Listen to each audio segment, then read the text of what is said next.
Imagine walking into your farmland at sunrise, expecting to see rows of crops swaying in the breeze, only to find the soil torn apart, young plants uprooted, and entire fields destroyed as if a storm had passed overnight.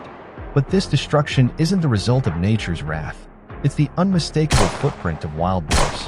Across the world, from the United States to Europe and parts of Asia, wild boars have become a force that farmers, hunters, and governments can no longer ignore. They are more than just animals. They represent a conflict between human survival and wildlife resilience. The key factor that drives this conflict is their astonishing rate of reproduction. A single sow can produce 2 litters per year, averaging 4 to 8 piglets each time. Within 12 months, those piglets themselves are capable of breeding, creating a rapid population explosion. Add to this their intelligence and adaptability, it becomes clear why hunting has become not just a sport, but a critical management tool. Left unchecked, wild boar populations can double in a matter of years, overwhelming local ecosystems and agricultural lands. The losses farmers face are devastating. Entire cornfields are flattened overnight, peanut crops are unearthed, rice paddies are trampled, and irrigation systems are destroyed. In the U.S. alone, damages exceed $1.5 billion annually. Beyond the financial toll, wild boars disrupt ecosystems by uprooting vegetation, spreading invasive weeds, and threatening biodiversity. It's here that hunters step in, not merely as sportsmen, but as the first line of defense. For hunters, wild boar hunting is unlike any other pursuit.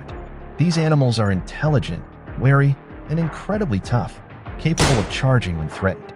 Hunting them requires skill, patience, and an understanding of their behavior. Stalking at night, using thermal scopes, or waiting silently at crop edges are common strategies. Many hunters describe the experience as both thrilling and essential. Thrilling because of the challenge, and essential because every hunt helps reduce a problem that grows larger each year. Yet public opinion is divided. Farmers strongly support hunting, seeing it as the most immediate way to protect their crops. Many hunters argue that without their efforts, the wild boar crisis would be far worse. On the other hand, animal rights groups criticize large-scale hunts and aerial culling, advocating instead for sterilization or relocation, though such methods have proven costly and far less effective. Governments recognize that hunting alone cannot solve the crisis, but remains a crucial component of broader management programs. State and federal agencies in the U.S., for example, combine professional trapping operations, aerial removal, and research with the active participation of local hunters. Together, these efforts create the only realistic path to controlling populations. Ultimately, wild boar hunting is more than recreation. It is part of a delicate balance between protecting human livelihoods and managing wildlife.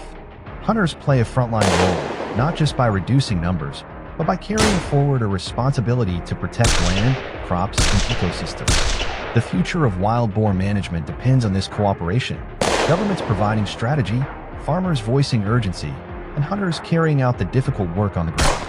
So the question is clear, without hunting, could we ever hope to control the wild boar population, or will the damage continue to spiral beyond our reach?